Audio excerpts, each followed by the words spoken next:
1952. La invasión de Washington. En el último piso de la torre de control del Aeropuerto Nacional de Washington, el controlador Joe Zacco vio un objeto extraño cruzando su pantalla de radar. No era un pájaro ni un avión. ¿Pero qué era? Miró por la ventana y vio una luz brillante flotando en el cielo. Se volvió hacia su colega, el jefe adjunto de la torre de control, Howard Coughlin, que estaba sentado a 1 metro de distancia, y le dijo: «Mira esa luz brillante. Si crees en los platillos voladores, ese definitivamente podría ser uno». Y entonces la luz despegó, alejándose a una velocidad increíble. Del 12 al 29 de julio de 1952, se informó de una serie de avistamientos de objetos voladores no identificados sobre Washington, D.C., lo que más tarde se conoció como los Washington Flaps, los avistamientos del Aeropuerto Nacional de Washington o la invasión de Washington. Los avistamientos más conocidos se produjeron en 2 fines de semana consecutivos, del 19 y 20 de julio y del 26 al 27 de julio. El historiador de ovnis Curtis Peebles llamó el incidente el clímax en la historia del fenómeno ovni.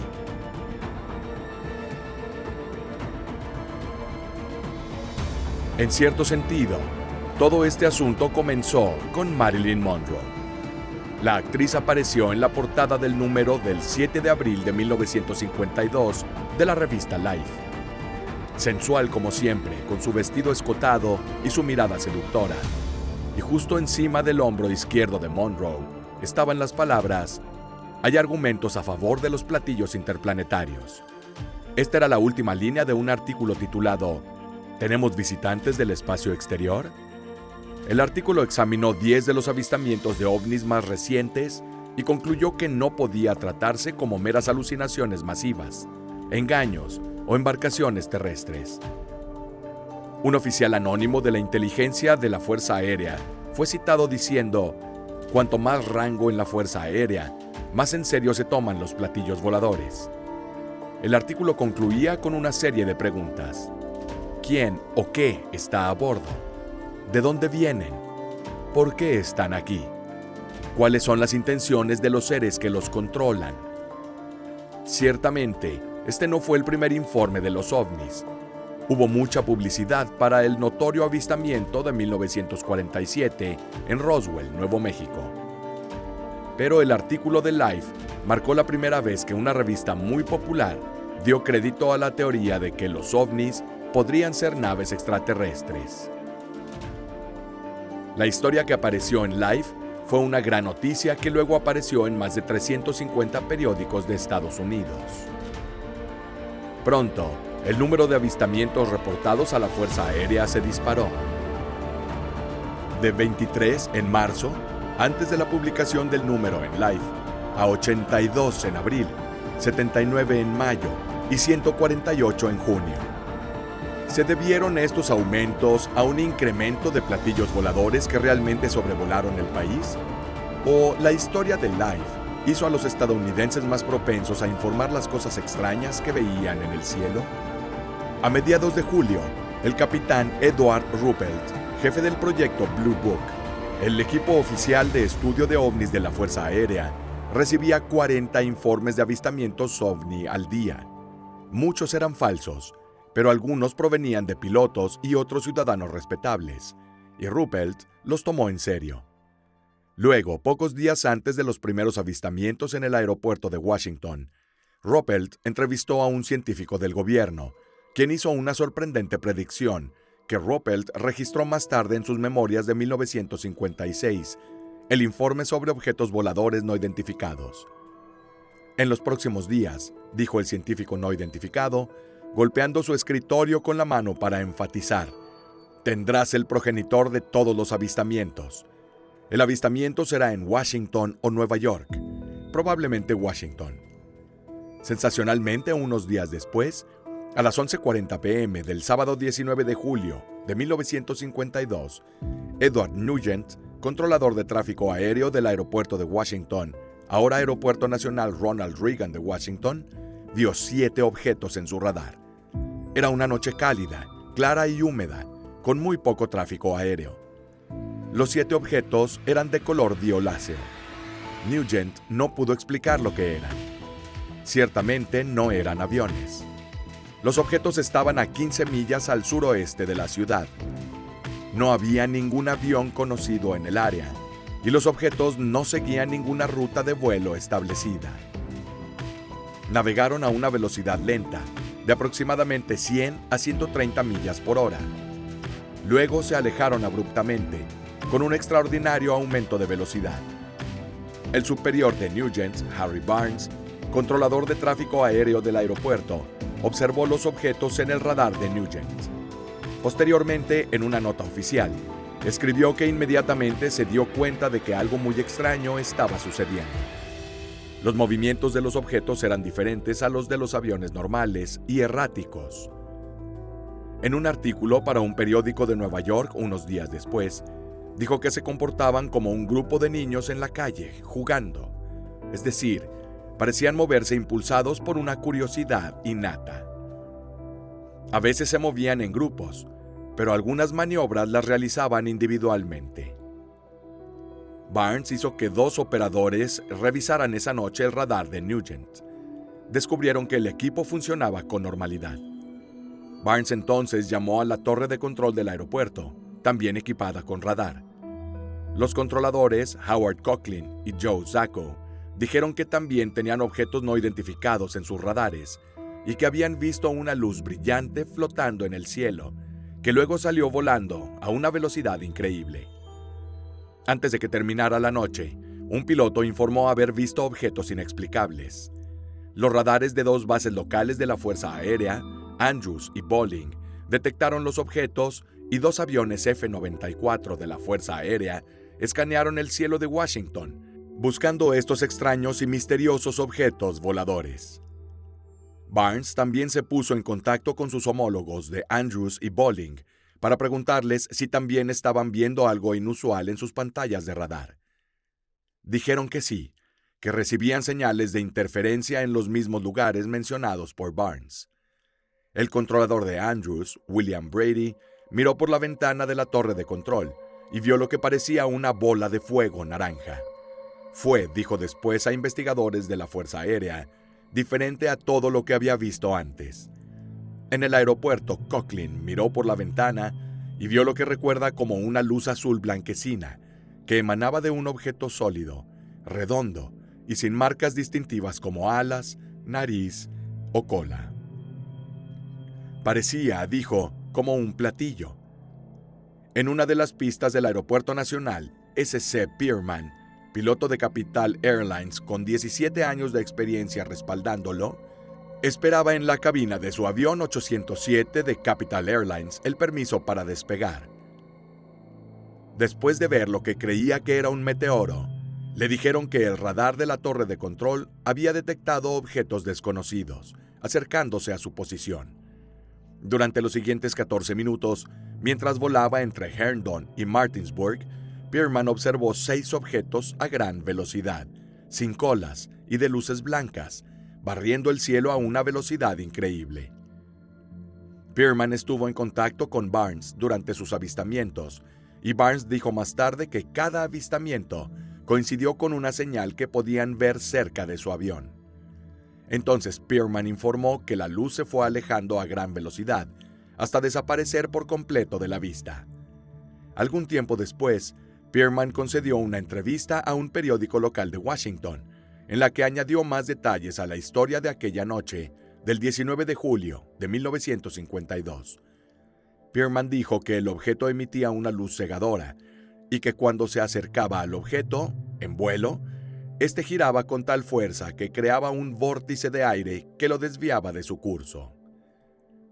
Por supuesto, inmediatamente le informó a sus superiores, quienes le dijeron: «Manténlo en silencio, sea lo que sea».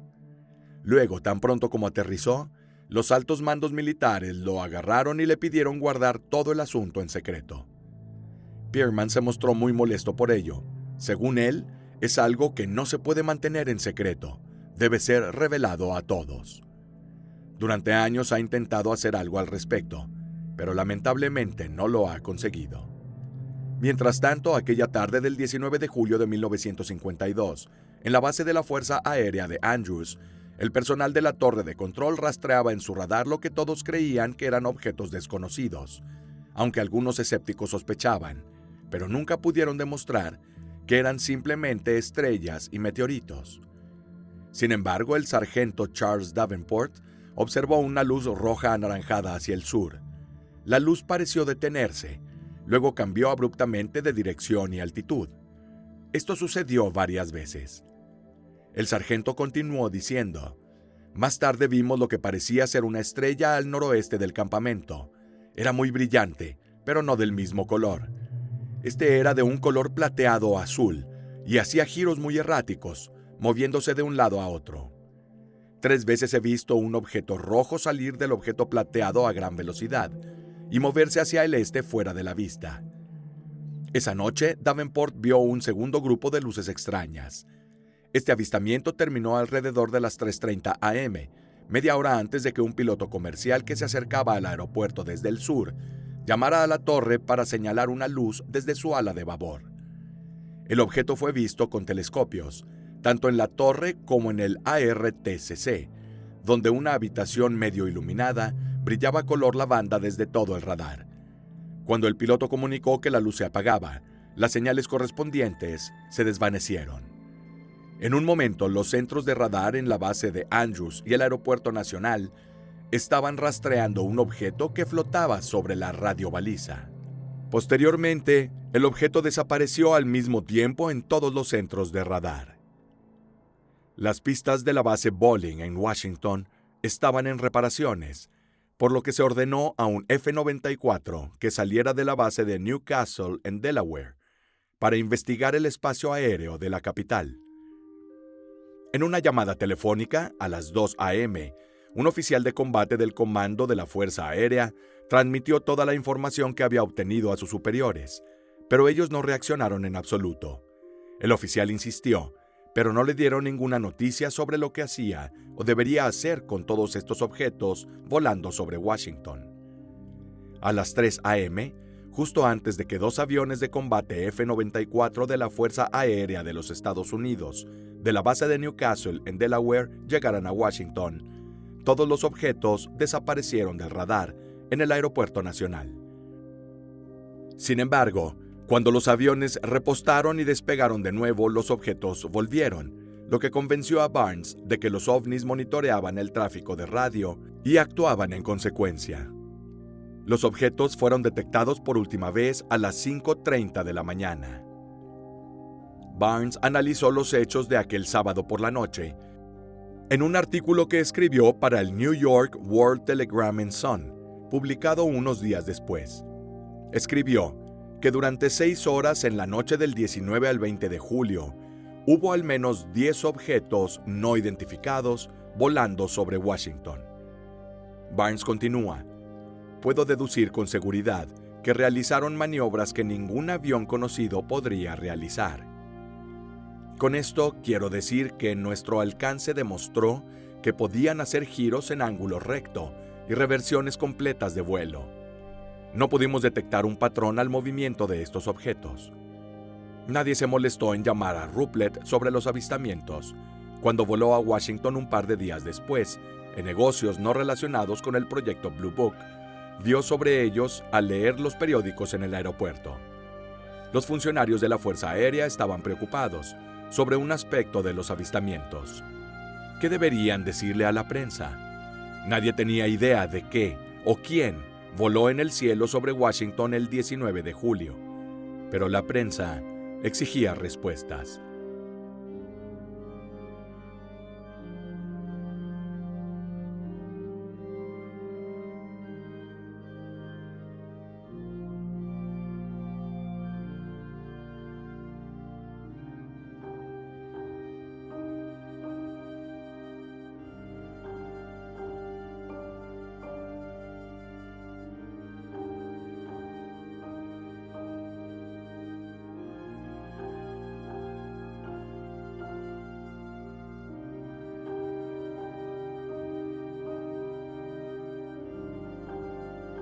Los avistamientos del 19 y 20 de julio de 1952 aparecieron en los titulares de todo el país.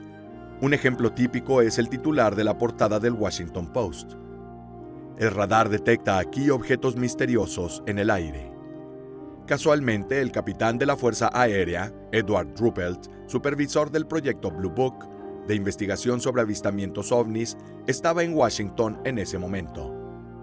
Sin embargo, se enteró de los avistamientos el lunes 21 de julio, cuando leyó los titulares de un periódico de Washington. Uno de esos titulares, que apareció en el Washington Daily News, decía: "El experto militar en platillos investigará los avistamientos aquí". Luego Ruppelt preguntó a sus colegas quién era el experto citado en el artículo. Sus compañeros respondieron que era él. Ruppelt se ofreció a pasar la noche entrevistando a controladores del aeropuerto y de la base de Andrews, y después informar lo que aprendió a la prensa. Pero quedó atrapado en la burocracia militar. De hecho, llamó a la sección de transporte del Pentágono para conseguir un coche que los llevara a distintos aeropuertos. Pero le dijeron que solo los coroneles y generales podían llevar coches. Entonces llamó a 2 generales, pero eran más de las 4 de la tarde y ya se habían ido. Luego, Ruppelt fue a la oficina de finanzas por permiso para alquilar un coche. «Tome un autobús», le dijo la mujer que trabajaba allí. «Se necesitan muchos autobuses para ir del Pentágono al National y luego a Andrews», respondió. «Entonces tome un taxi», le dijo la mujer, «y páguelo de su salario». Ruppelt respondió amargamente: «Pero por día me dan $9 y también debo pagar alojamiento y comida». Ruppelt se rindió. «Decidí que si había platillos voladores zumbando en Pennsylvania Avenue, no me importaría nada», escribió. Tomó el primer avión disponible y voló de regreso a la sede de Blue Book, en la base aérea de Wright-Patterson, en Dayton, Ohio. Ya en Dayton, Ruppelt habló con el especialista en radares, el capitán Roy James, quien creía que las condiciones climáticas inusuales podrían haber causado los objetivos desconocidos del radar, una tesis que después resultó ser falsa. Sin embargo, tiempo después, un periodista entrevistó a Howard Coughlin, subjefe de la torre de control del Aeropuerto Nacional, quien estaba de servicio la noche del 19 de julio de 1952 y uno de los primeros en ver los misteriosos objetos voladores. El periodista preguntó a Coughlin si tenía alguna idea de qué podrían ser esos objetos. Coughlin se rió entre dientes y respondió seco y decisivo: «Siempre pensé, desde el principio, que eran algo alienígena, extraterrestre, no atribuible a algo de lo que conocemos aquí en la Tierra. En resumen, y siempre seguiré estando seguro de ello, no importa lo que diga la prensa o el gobierno.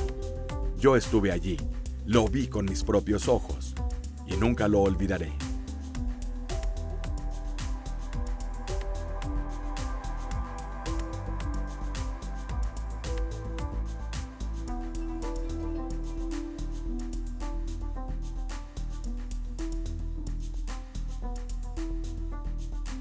Alrededor de las 10 p.m. del sábado 26 de julio, Ruppelt estaba en su casa en Dayton, cuando un periodista llamó para decir que los ovnis habían regresado al cielo de Washington. Y le preguntó a Ruppelt qué iba a hacer la Fuerza Aérea al respecto, y respondió que no tenía idea de lo que hacía la Fuerza Aérea, y agregó que era probable que no estuvieran haciendo nada. Colgó, luego llamó al Pentágono y supo que tenía razón. La Fuerza Aérea no estaba haciendo nada. Hizo más llamadas y envió a 2 oficiales, el mayor Dewey Fournette y el teniente John Holcomb, a la torre de control del Nacional para ver lo que pasaba. El mayor de la Fuerza Aérea, Dewey Fournette, enlace del proyecto Blue Book en el Pentágono, y el teniente John Holcomb, especialista en radares de la Armada, llegaron al centro de radar del Aeropuerto Nacional en las primeras horas del 27 de julio. Encontraron a los controladores siguiendo una docena de señales inexplicables. Un B-25 de la Fuerza Aérea pasaba por la zona, así que los controladores le ordenaron comprobar algunos de los objetivos del radar.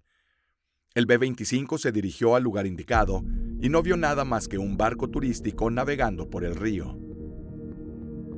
Durante la noche, el teniente Holcomb recibió una llamada del Servicio Meteorológico Nacional en Washington. Le dijeron que había una ligera inversión de temperatura sobre la ciudad, una capa de aire cálido entre dos capas de aire más frío en el cielo.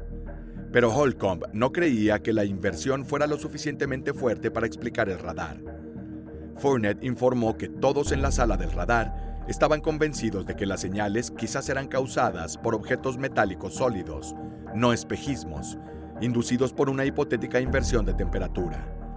Los operadores de Andrews también los vieron, y los aviones civiles volando sobre Washington informaron haber visto extraños objetos brillantes donde el radar recibía señales. Dijo que también habían eventos climáticos en la vista, pero que eran muy comunes y los controladores no les dieron atención. A partir de las 8:15 p.m. del sábado 26 de julio, un piloto y una azafata en un vuelo de National Airlines a Washington observaron luces volando sobre su avión.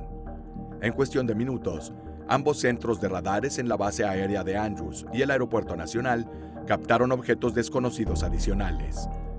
El sargento de Estado Mayor, Charles Cummings, observó los objetos en la base de Andrews y luego dijo que estas luces no tenían características de estrellas fugaces, no había rastros y viajaban más rápido que cualquier cosa que haya visto jamás.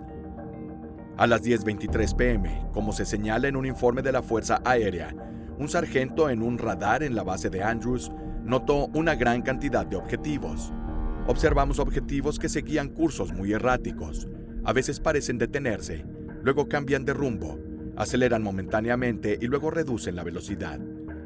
El mayor problema parecía ser el gran número de objetivos presentes, lo que hacía difícil el localizar objetivos definidos para el control. Un piloto de un B-29 navegando a casi 10.000 pies observó 3 objetos blancos parpadeantes con bordes ámbar. Según informe oficial de la Fuerza Aérea del 31 de julio de 1952, en el que se da su testimonio. El piloto los observó viajando casi a la velocidad del sonido, dejando cada uno un rastro amarillento. El primer objeto se movía por el cielo en patrón de herradura. El segundo pareció caer verticalmente y el movimiento del tercero fue inidentificable. Al Chop, el oficial de Relaciones Públicas Civiles del proyecto Blue Book, estaba en la cama con su esposa, en casa, en Alexandria, Virginia, cuando sonó el teléfono la noche del 26 de julio. Le dijeron que los radares volvían a señalar la presencia de ovnis en el cielo de Washington. Chop respondió que estaría allí lo antes posible. Y efectivamente, Chop llegó al ARTCC con su esposa, quien tenía miedo de quedarse sola después de medianoche, uniéndose al personal del centro radar. Miré el radar y había entre 10 y 14 objetos inexplicables, dijo. Parecían aviones, tenían el mismo tipo de señal fuerte, pero no pudimos contactarlos. Solo nos miramos como diciendo, ¿qué debemos hacer? Acabamos de verlos, estaban allí en el cielo. Estábamos un poco indefensos. Había muchos responsables de prensa afuera y por razones de seguridad, Chop negó a varios periodistas las solicitudes de fotografiar las pantallas del radar. A las 23:30, 2 aviones de combate F-94 Starfire de la base Newcastle de Delaware llegaron a Washington. El líder de vuelo, el capitán John McHugh, fue dirigido a las señales de radar, pero no vio nada a pesar de repetidos intentos. Sin embargo, su compañero, el teniente William Patterson, dio 4 bengalas blancas y las persiguió. Más tarde dijo a los investigadores que intentó hacer contacto con los objetos por debajo de los 1000 pies y que volaba a máxima velocidad, pero dejó de perseguirlos cuando se dio cuenta que no tenía posibilidad de alcanzarlos. Según Albert Chop, cuando el control de tierra preguntó a Patterson si había visto algo, Patterson respondió: «Ahora los veo y están a mi alrededor. ¿Qué voy a hacer?». Nadie respondió porque no sabían qué decirle. Cuando se envió otro par de F-94 a Washington desde Newcastle, después de la medianoche sucedió algo extraño, incluso para los estándares de lo que ya había sucedido. En el mismo instante que esos aviones aparecieron, recuerda Chop, los ovnis desaparecieron. Después de unos 20 minutos, los pilotos decidieron que no podían hacer nada, así que se fueron, pero en cuanto lo hicieron, los ovnis regresaron. Fue la cosa más espeluznante que he presenciado en mi vida.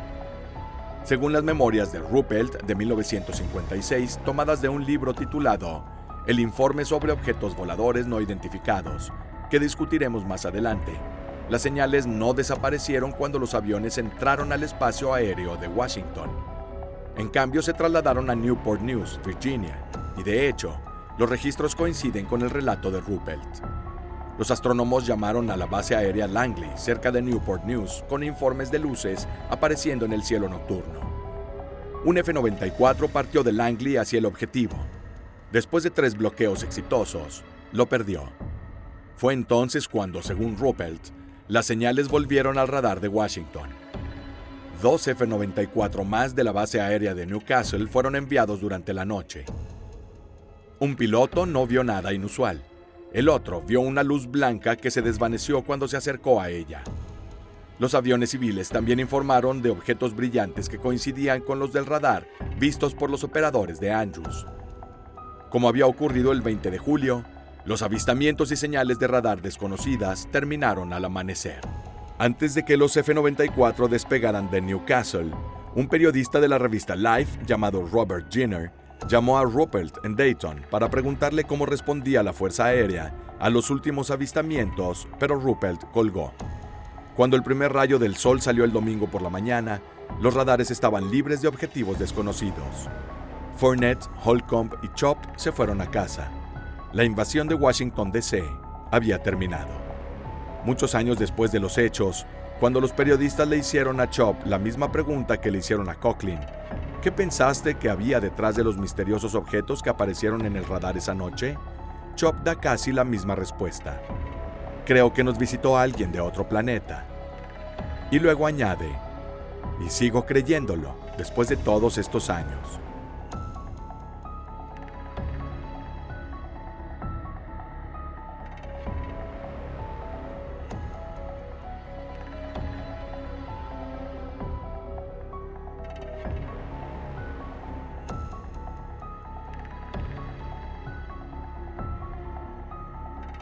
Ruppelt aterrizó de nuevo en Washington la tarde del lunes 28 de julio de 1952.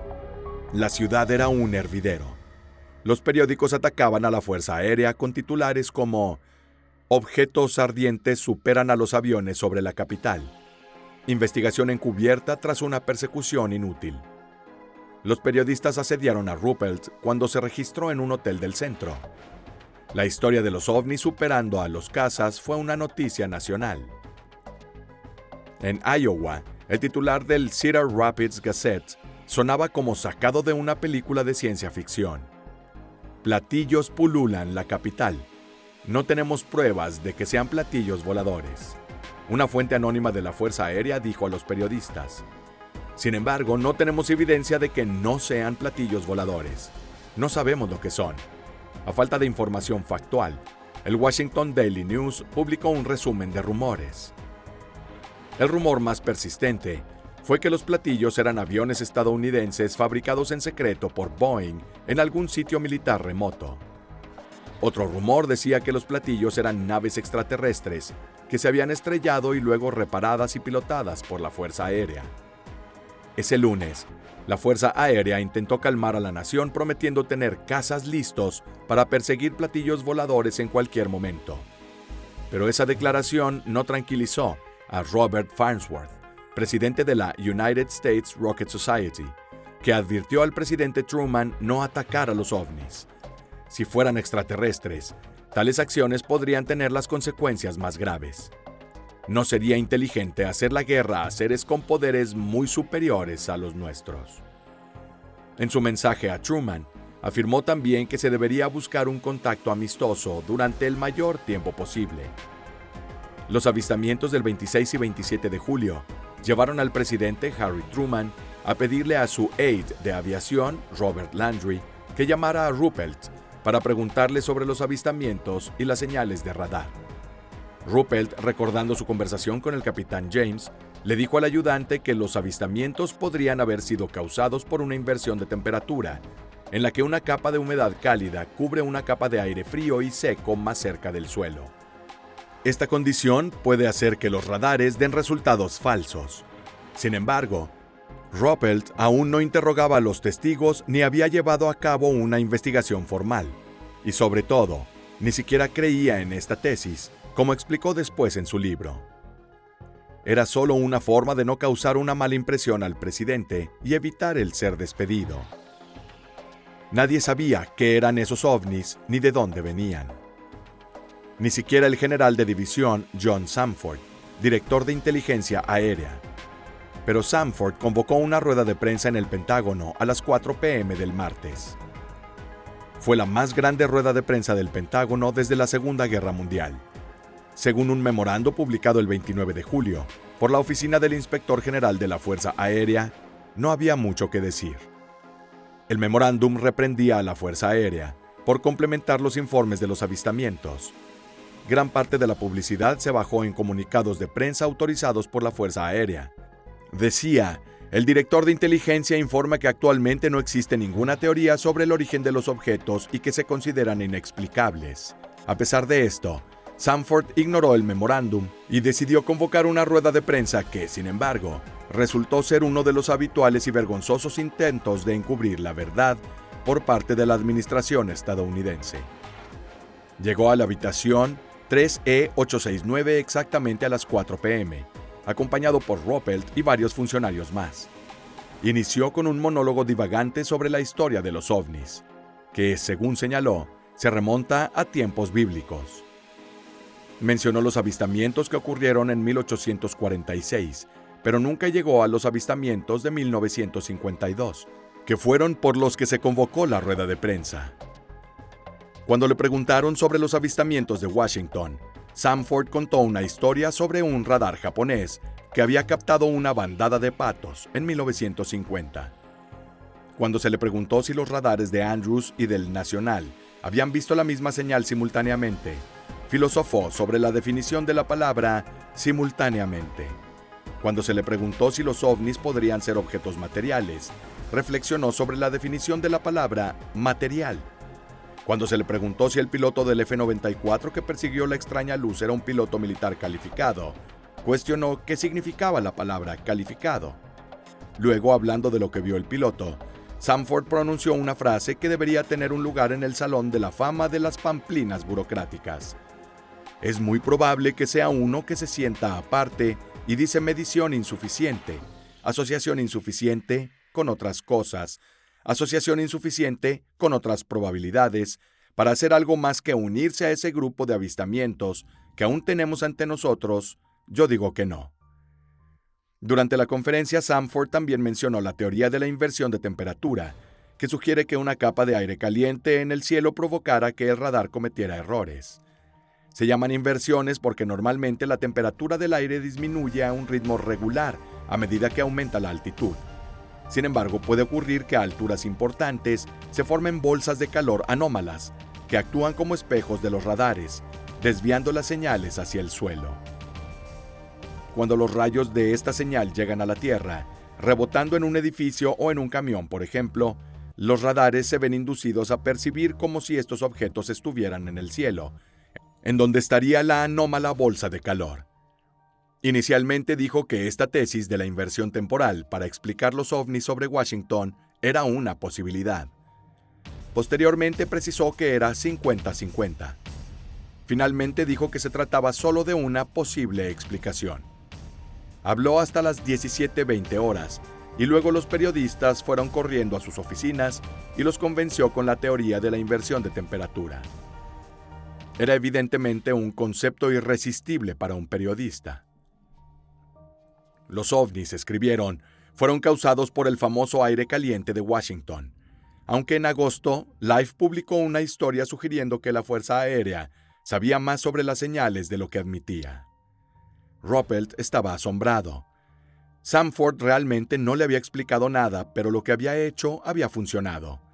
De alguna manera, Ruppelt escribió en su libro: fuera de esta situación caótica, llegó exactamente el resultado esperado.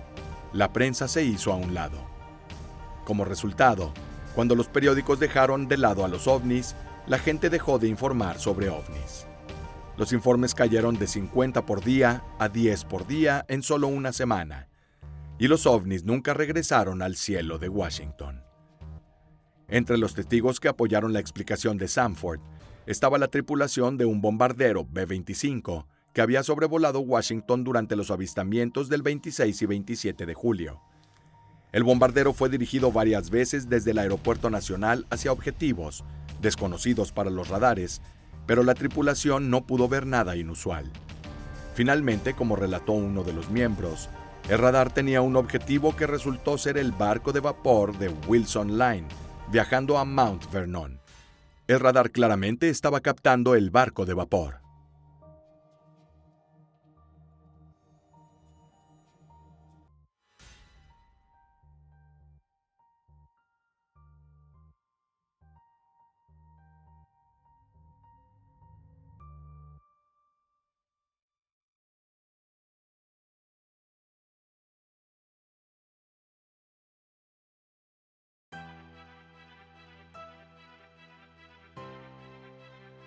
El capitán de la Fuerza Aérea, Harold May, estuvo en el centro de radar en la base de Andrews durante los avistamientos del 19 y 20 de julio.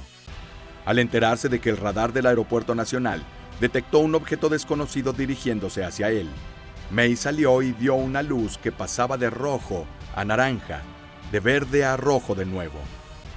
A veces de repente bajaba y parecía perder altura. Sin embargo, May concluyó que solo estaba viendo una estrella distorsionada por la atmósfera y que su movimiento era una ilusión.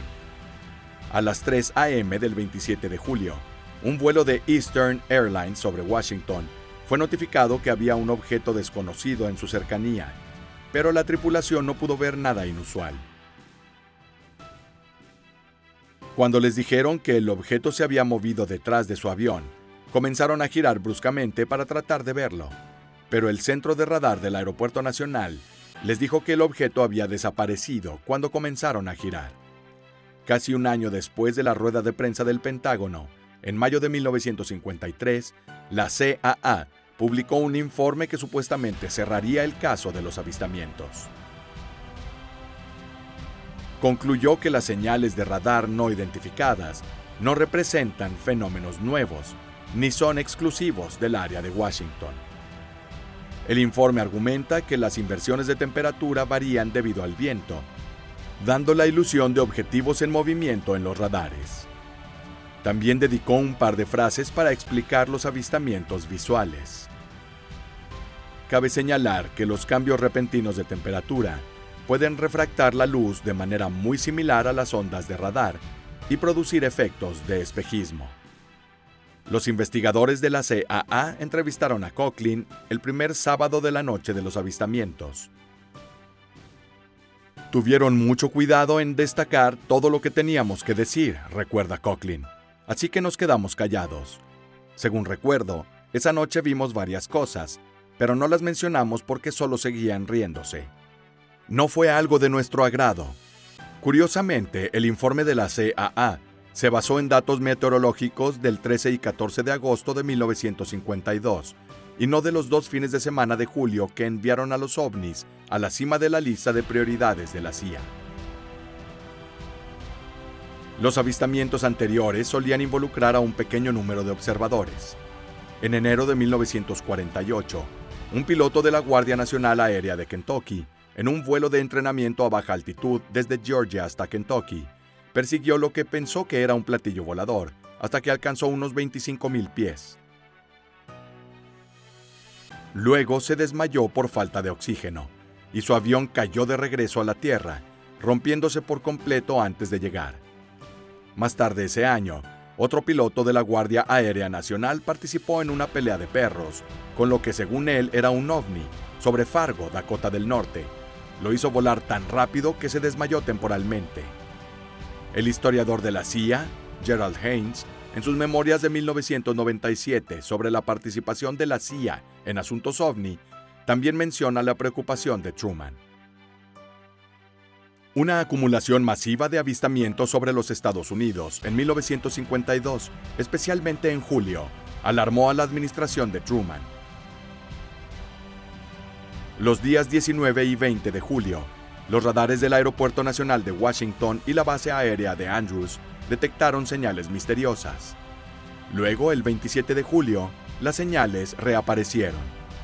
La CIA supuestamente reaccionó a la ola de informes OVNI de 1952 formando un grupo de estudio especial dentro de la Oficina de Inteligencia Científica, OSI, y la Oficina de Inteligencia Actual, OCI, para investigar la situación.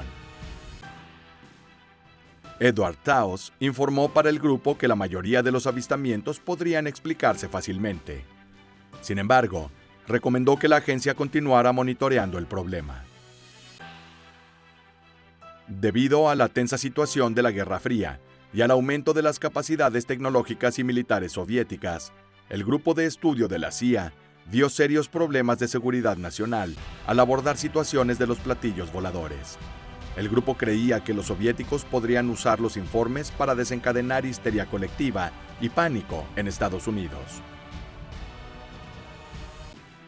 El grupo también creía que los soviéticos podrían utilizar los avistamientos para sobrecargar sistemas de alerta aerotransportado de Estados Unidos para que no se pudiera distinguir objetivos reales de ovnis fantasmas. La preocupación de la CIA sobre el tema llevaría en enero de 1953 a la creación del Panel Robertson. El subdirector de la CIA, Chadwell, y Robertson, un físico conocido en el Instituto de Tecnología de California, juntaron a un distinguido grupo de científicos no militares para estudiar la cuestión ovni.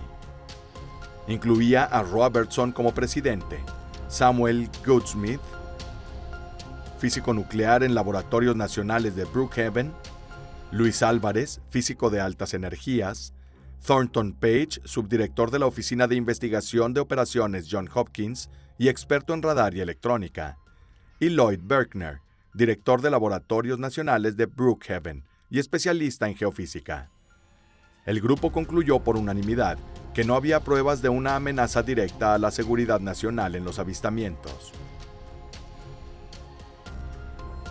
El panel tampoco pudo encontrar evidencia alguna de que los objetos citados podrían ser extraterrestres, pero tampoco pudo demostrar lo contrario. Encontraron que el énfasis continuo en los informes OVNI podría amenazar el funcionamiento del gobierno, obstruyendo los canales de comunicación con informes irrelevantes e induciendo un comportamiento histérico en masa, que sería perjudicial para la autoridad establecida. El panel también temía que enemigos potenciales contemplando un ataque al país pudieran explotar los fenómenos OVNI y usarlos para perturbar las defensas aéreas estadounidenses. Para intentar abordar estos problemas y evitar que ocurran otros, la Comisión recomendó que el Consejo Nacional de Seguridad desacredite los informes OVNI e instituya una política de educación pública para tranquilizar al público sobre la falta de evidencia detrás de los ovnis. Sugirió usar publicidad, anuncios, clubes corporativos, escuelas e incluso la corporación Disney para transmitir el mensaje. Una verdadera camarilla para un encubrimiento así y para el control mental de los ciudadanos. El panel también recomendó que grupos OVNI, como el Civilian Flying Saucer Investigators en Los Ángeles y la Organización para la Investigación de Fenómenos Aéreos en Wisconsin, fueran monitoreados por actividades subversivas. Como se mencionó a solicitud de la Fuerza Aérea, el Centro de Evaluación y Desarrollo Técnico de la CAA analizó los 2 fines de semana de los avistamientos de radar en julio de 1952 sobre Washington. Su conclusión fue que en casi todos los casos en los que se informaron objetivos de radar u objetos visuales no identificados, se había indicado una inversión de temperatura. El proyecto Blue Book eventualmente etiquetaría las señales de Washington como imágenes falsas causadas por la inversión de temperatura, y los avistamientos visuales como meteoros mal identificados, estrellas y luces de la ciudad.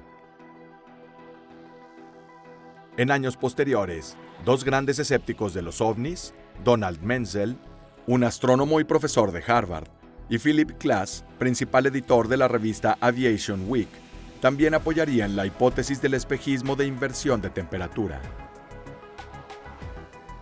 Klass le dijo a un periodista en 2002 que la tecnología de radar en 1952 no era tan sofisticada para filtrar muchos objetos ordinarios como bandadas de pájaros, globos meteorológicos o inversiones de temperatura.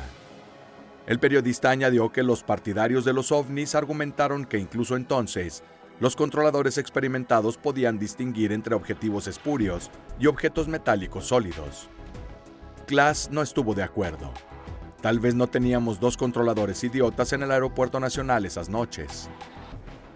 Klass añadió que la introducción de filtros digitales en la década de 1970 provocó una fuerte caída en avistamientos en el radar. En su libro escrito años después de lo sucedido en Washington, Edward Ruppelt escribió que el personal del radar y de la torre de control con los que habló, así como algunos oficiales, no estaban de acuerdo con la explicación dada por la Fuerza Aérea y Samford. Michael Wertheimer, investigador del informe Condon financiado por el gobierno, investigó el caso en 1966 y dijo que los testigos del radar continúan cuestionando la explicación de la Fuerza Aérea. El ex controlador de radar Howard Coughlin le dijo al Washington Post en 2002 que todavía cree haber visto un objeto, que está seguro de haberlo visto en la pantalla del radar y luego por la ventana del Aeropuerto Nacional de Washington. De hecho, como queda ampliamente demostrado, sabemos con certeza que hasta ahora se nos ha negado la verdad sobre los acontecimientos de Washington durante mucho tiempo. Uno de los principales protagonistas de todo el asunto, Edward Ruppelt, jefe del proyecto gubernamental Blue Book, escribió un libro precisamente para ayudarnos a comprender mejor no solo la llamada invasión de Washington, sino el fenómeno OVNI en general.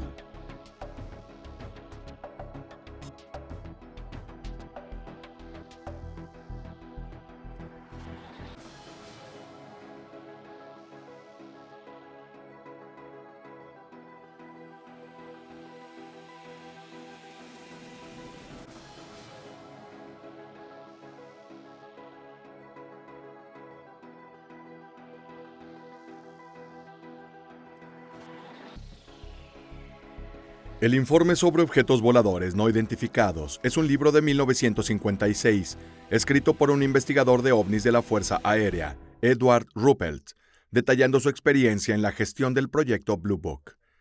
Ruppelt fue un capitán de la Fuerza Aérea y director de las investigaciones oficiales de ovnis, el proyecto Grudge y el proyecto Blue Book. Durante su tiempo como director, él acuñó el término OVNI. El proyecto Grudge fue un corto proyecto de la Fuerza Aérea para investigar objetos voladores no identificados. Grudge triunfó sobre el proyecto Sign en febrero de 1949 y luego le siguió el proyecto Blue Book.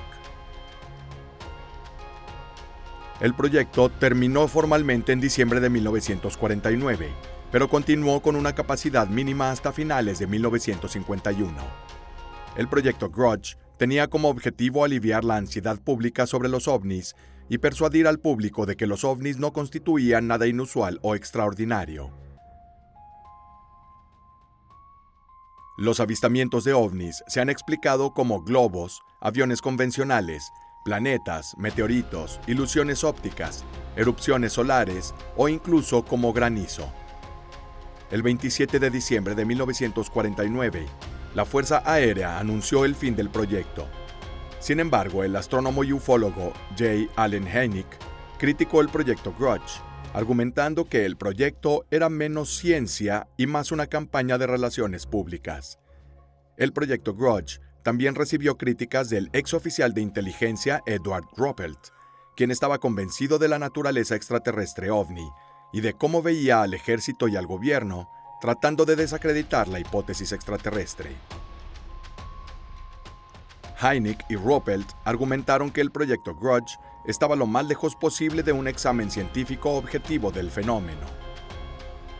En el prólogo, sostiene Ruppelt, ha sido de conocimiento común que desde que se informó del primer platillo volador en junio de 1947, la Fuerza Aérea ha declarado que no hay evidencia de la existencia de tal cosa como nave espacial interplanetaria.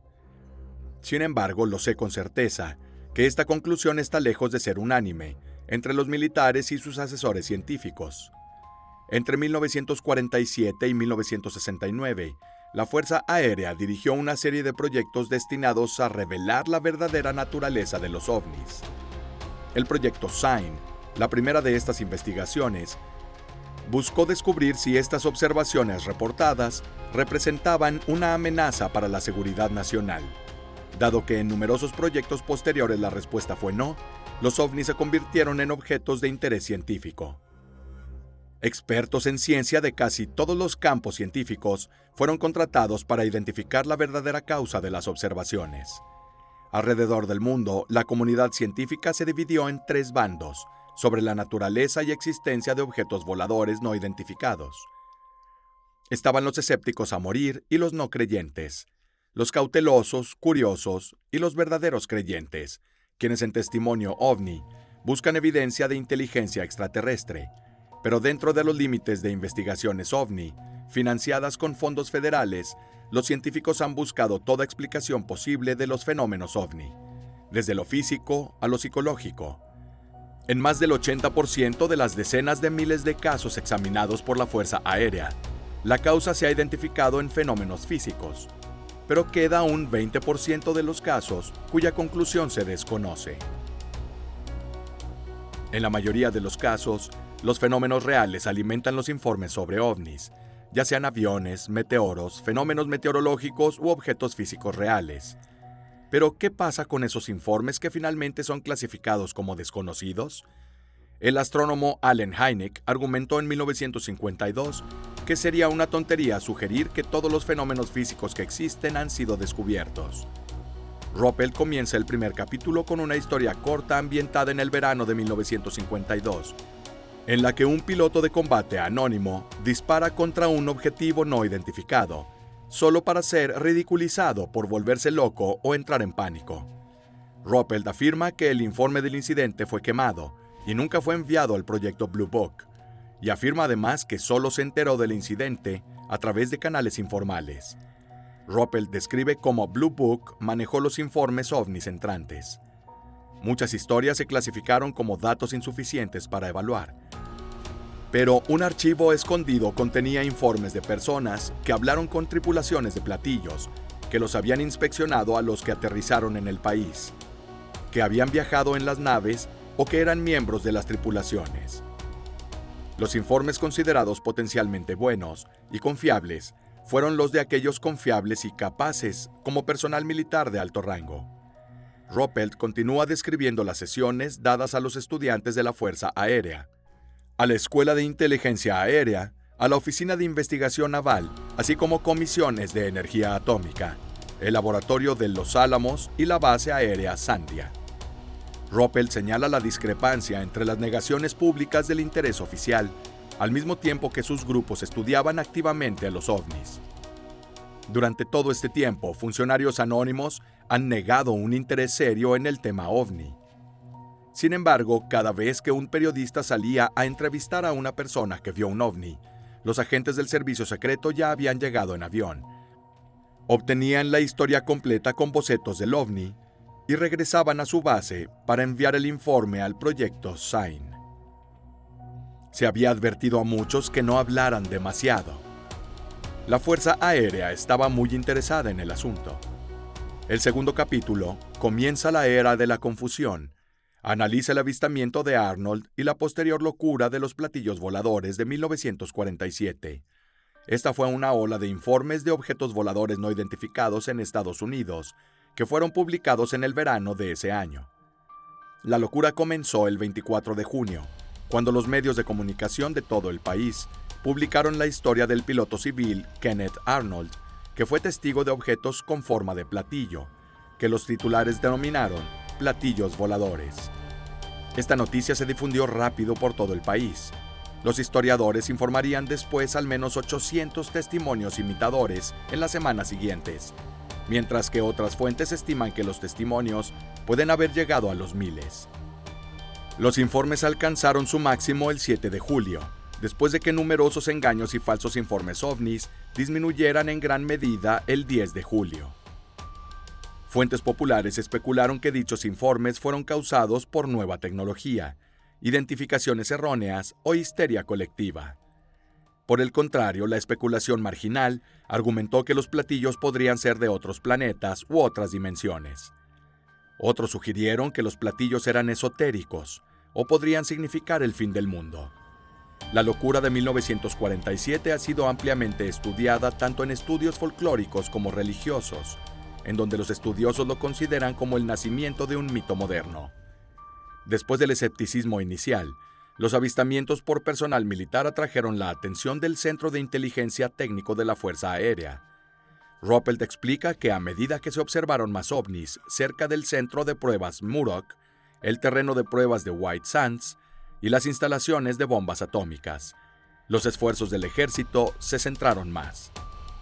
Ruppelt describió el incidente de la isla Maori, en el que el testigo original del platillo, Kenneth Arnold, obtuvo piedras que se asemejaban a rocas de lava, que según él provenían de platillos voladores. Arnold se puso en contacto con la Fuerza Aérea, la cual voló para investigar. De regreso a casa, los dos investigadores murieron cuando su avión sufrió un problema en el motor. El informe sobre objetos voladores no identificados fue el primer libro en revelar que el 23 de septiembre de 1947, el teniente general Nathan Twining emitió un memorando al general de brigada George Shulgin de la Fuerza Aérea. El asunto del memorando decía: opinión de AMC sobre los discos voladores. El tono general del memorando era que los objetos no identificados vistos en el cielo por el personal militar no eran meteorológicos, fenómenos astronómicos o de otra índole, sino objetos que merecían una mayor investigación. Twining escribió: el fenómeno reportado es algo real y no visionario ni ficticio. El tercer capítulo, Los Clásicos, analiza los tres informes más importantes de 1948. El incidente de Mantell, en el cual un piloto de la Guardia Nacional murió al perseguir un ovni. El incidente The Child's Whitted, en el que los pilotos de una aerolínea informaron de una casi colisión con un ovni. Y la pelea de perros de Gorman, en la que un piloto de la Guardia Nacional se enfrentó a un ovni. Ruppelt habla de supuestos incidentes en Oak Ridge y Hanford, ambas importantes instalaciones atómicas de Estados Unidos. Ruppelt también analiza un informe de Alemania, fechado el 23 de noviembre de 1948, que marcó el primer informe que presenta contacto visual y al mismo tiempo es captado por el radar. El cuarto capítulo, Bolas de Fuego Verdes, Proyecto Twinkle, Little Lights y Grudge, contiene descripciones de las bolas de fuego verdes vistas por primera vez en Nuevo México, en noviembre de 1948. Pudieron haber sido meteoritos ordinarios, cohetes psicológicamente magnificados u ovnis reales, pero fueran lo que fueran, estaban jugando en una de las áreas de seguridad más sensibles de Estados Unidos.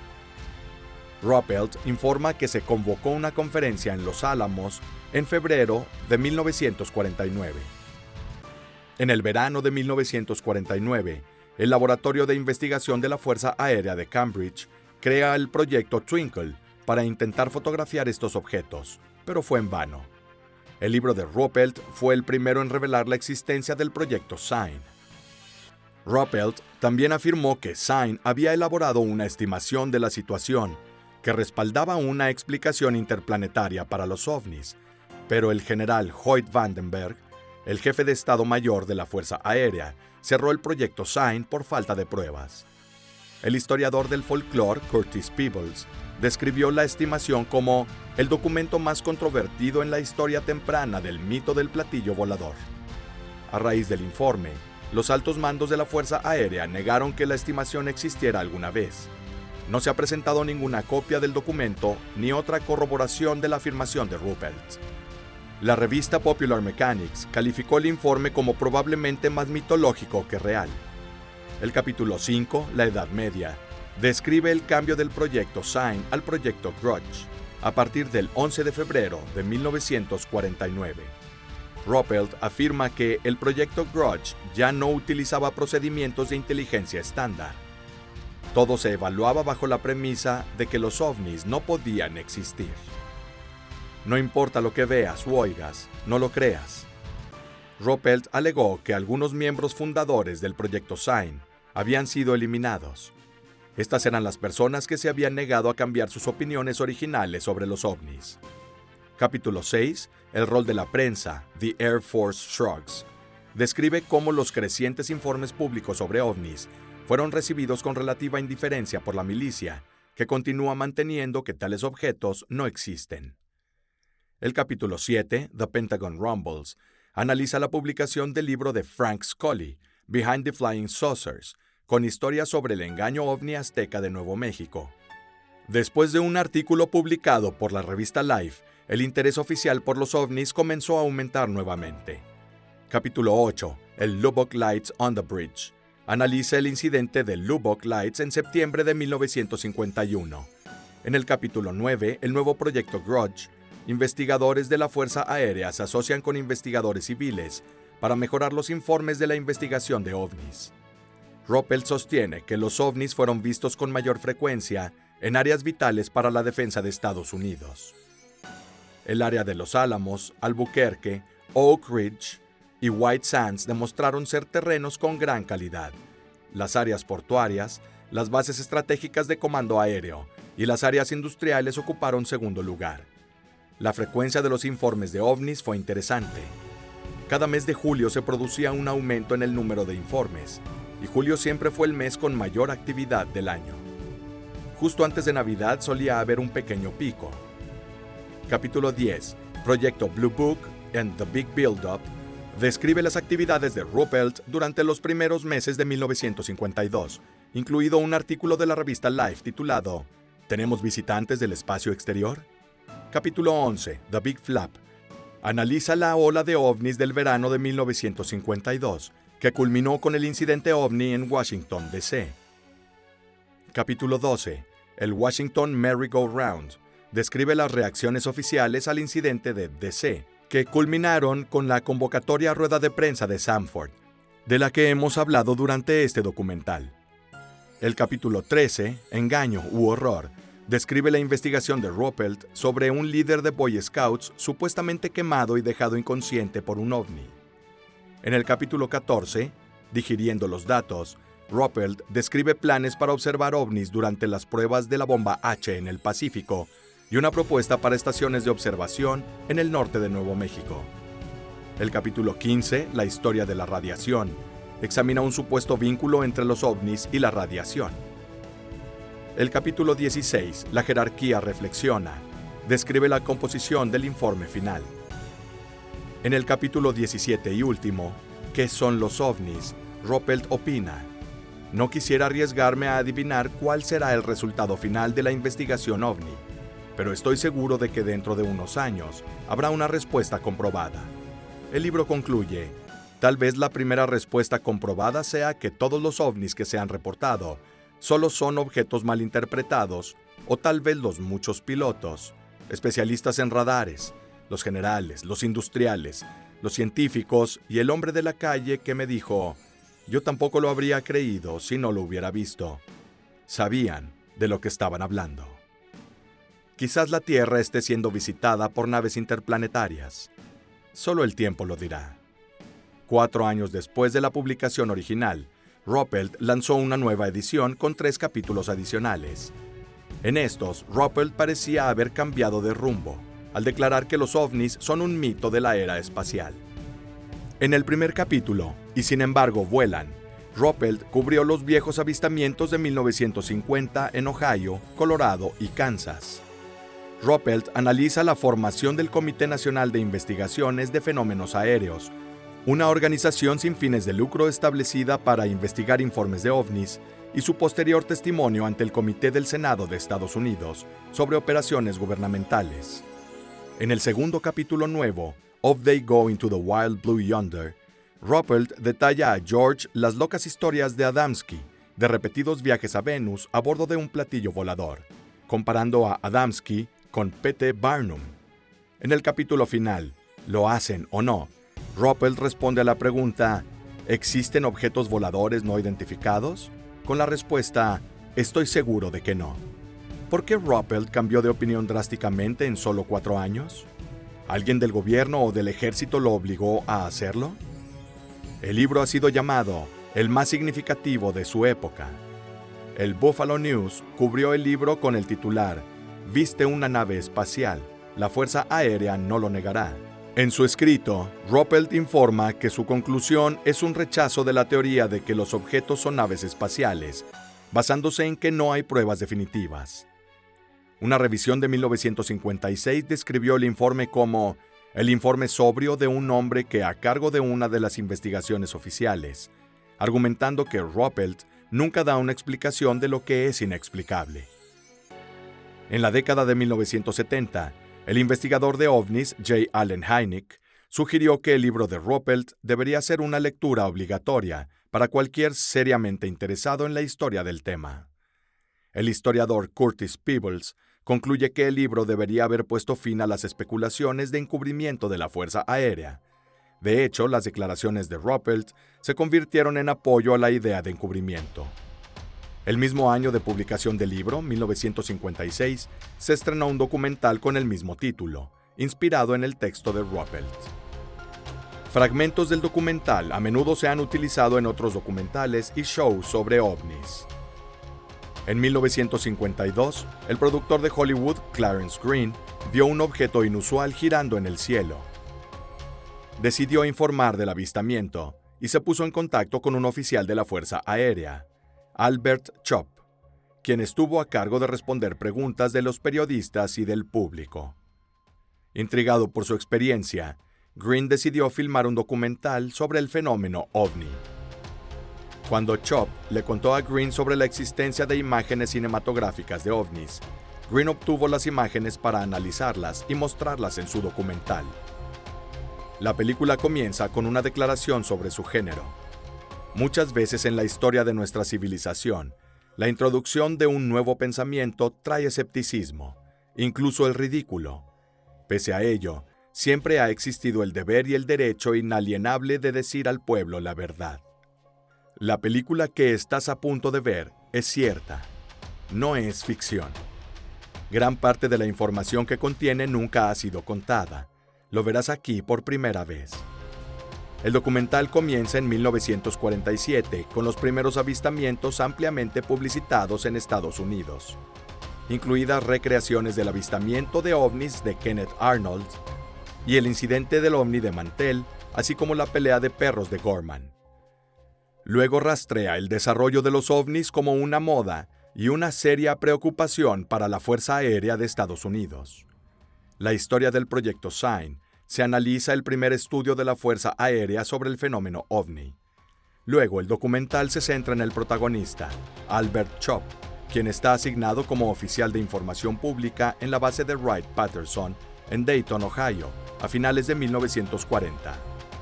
En ese puesto debe responder numerosas consultas de los medios sobre avistamientos de ovnis y lo que la Fuerza Aérea sabe sobre ello. Chop entrevista a un científico espacial alemán del programa V2 que ahora trabaja para Estados Unidos. El científico da crédito a la posibilidad de que existan ovnis. Aunque inicialmente se le presenta como un desacreditador, Chop cambia gradualmente de opinión mientras avanza la película y llega a creer que los ovnis son aviones desconocidos y posiblemente extraterrestres. En 1952, Chop se mudó a Washington, D.C., en donde es el portavoz de prensa del proyecto Blue Book. El documental analiza dos famosas imágenes de ovnis.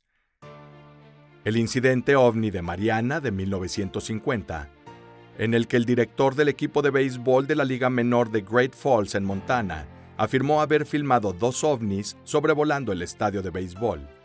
Y la película OVNI de 1952, tomada cerca del Gran Salt Lake en Utah por un fotógrafo de la Marina, Delbert Newhouse. El documental concluye con el famoso incidente OVNI en Washington, D.C. de 1952, en el que Albert Chop jugó un papel central. El documental recrea las experiencias de Chop durante el incidente y al final del documental, Chop afirma su creencia de que los ovnis son un fenómeno físico real, de origen desconocido.